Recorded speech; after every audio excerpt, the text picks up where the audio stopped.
Hi, Gecko, isopod, and reptile fans. Yes, I said reptiles. It's been 2 months since I started this process, this long journey. 2 months. It's taken me 2 months to get to this point, and it's been an incredible journey.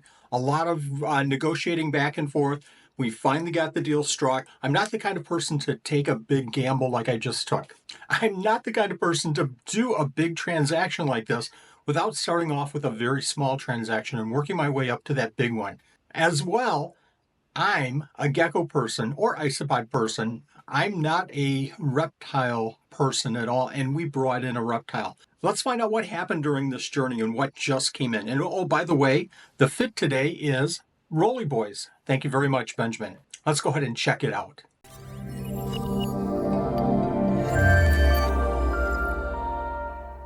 This is going to be a quick unboxing because I have a lot of putting away to do. Watch this because there's some rare animals in this box, and they're not all geckos. Take a peek. This is coming from Josh's Frogs, and I try to do this one-handed, folks, so bear with me as I try to color between the lines here. This isn't going to be the smoothest video, but it might be pretty entertaining. I hope not entertaining. I hope it's informative. Lots of Josh's Frogs stuff, propaganda, not propaganda, just stuff. Oh my gosh, $100 off a wine voucher. What am I going to do with $100 off a wine voucher? Okay, this is a pretty nice little packing list. It has the requirements here. Very cool. Contains harmless live animals. Origin, Michigan. Okay, here's what we came to see. This is a big box, folks. What in the world is this? I'm going to have to take a peek at this a little bit later.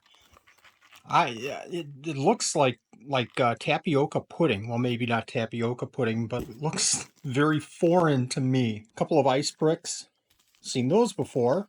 Okay, this looks like simple water gels. Interesting way to pack. Folks, I'm not complaining at all. This is all new to me. We don't ship this way. We've had huge success, and I'm positive Josh's Frogs has, if not the same success, better success than we do. I love this packaging, though. Keeps everything right where it should be.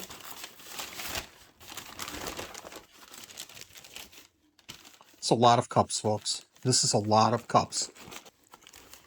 And again, seriously, folks, I love the way this is packaged. I'm going to show the individual animals in a little bit, but wow. Oh my goodness. So just real quick, we picked up a ton, and everything, all these cups are taped shut, which is really, really nice. I don't even know where to start here, folks. Let me show you this one. We've picked up a number of Coleonyx midratus. We're going to see better pictures in a little bit here. We wanted to pick up a couple of animals, and in the process of developing this whole transaction, for whatever reason, we didn't get those animals. Unfortunate for us, but understandable. Things happen. Boy, these are amazing animals. So we got a bunch of Coleonyx midratus.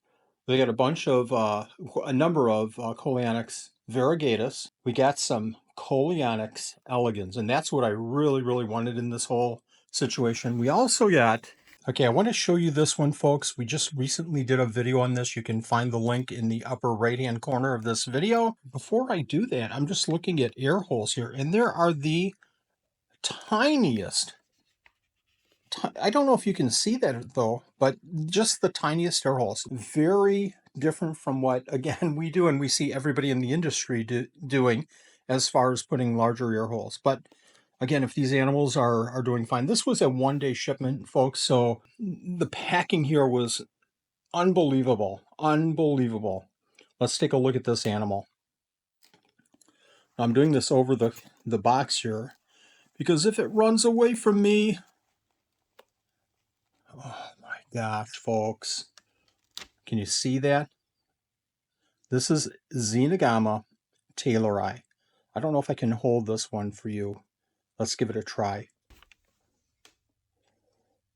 Take a look at this, folks. Oh my gosh, how cool is this? Xenagama taylori, just the healthiest little animal. I am extremely pleased. Don't drop it, Wally. Okay, we're going to pull all of these animals out. We're going to double check them. We're going to check them against our order form. And we'll be right back with showing some individual shots.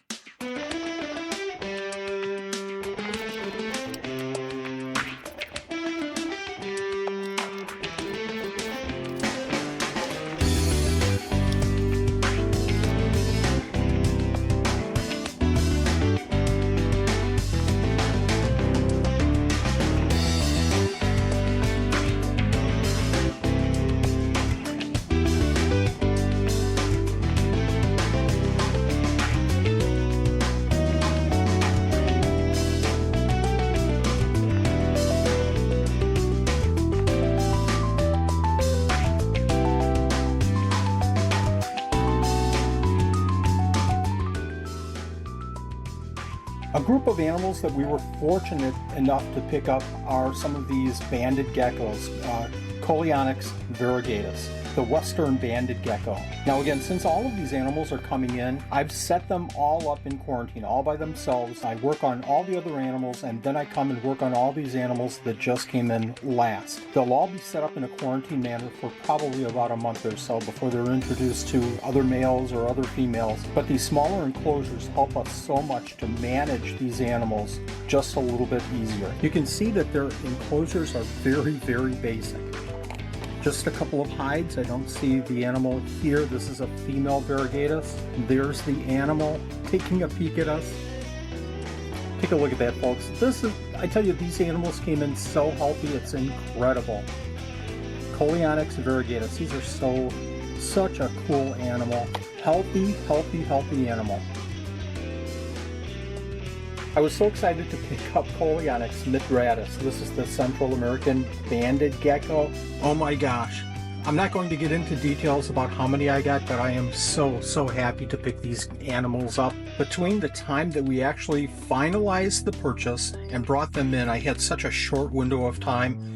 And again, this took 2 months to organize and get all the details together.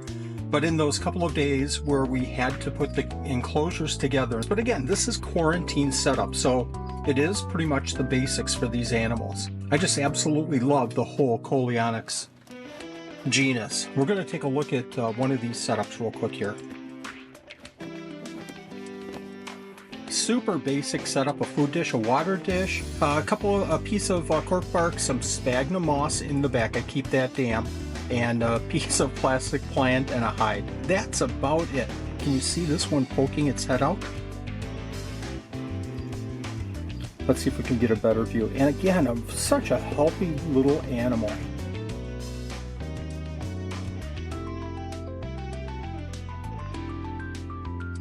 Cool animals. Are really super nice patterns on these. This one's really checking me out here. Just wants to go back to sleep. It's the middle of the day. They're nocturnal. Let's put this one back away. We've got the heat source set in the back at about 80, 85 or so. There it goes. Let's get this cork bark, this piece of wood, this little piece of bark here, back.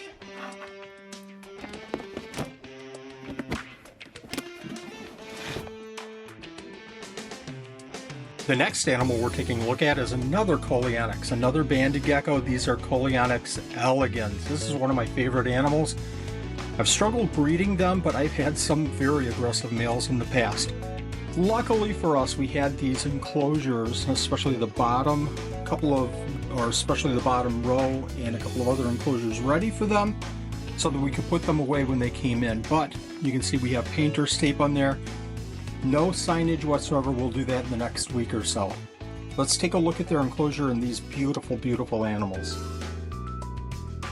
These enclosures are the Wisconsin custom cages. Love, love, love these enclosures. You can see that we have this set up basically with a hide, some plastic plants, a food dish, a water dish. Again, this is their setup for isolation, for quarantine. The hide is just sphagnum moss, The substrate in this enclosure is jungle mix mixed with some dirt. The hide is dirt and peat moss. Let's see if we can take a look at one of these animals. Well, I tried and could not handle this animal. Just too squirmy. Take a look at that color. Oh my gosh, take a look at that color. This is Coleonyx elegans, the Yucatan banded gecko. Love the striping in this. A little bit of a regenerated tail, no worries whatsoever.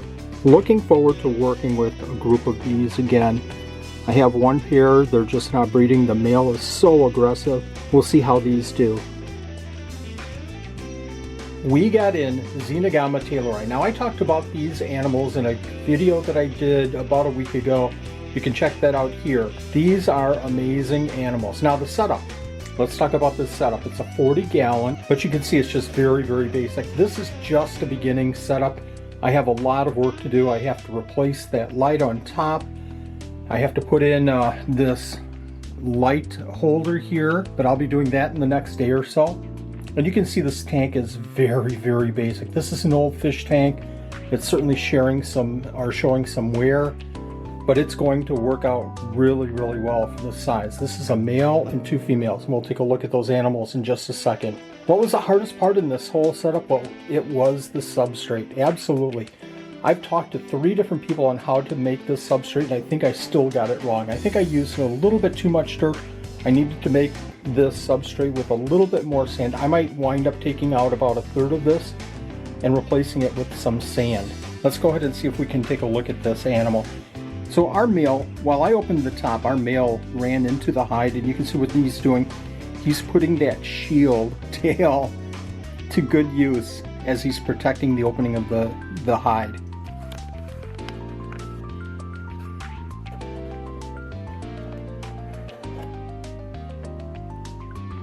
And there we can see the male and one of the females, and I'm sure the other female is under the other enclosure. Little crickets running around, I just fed them.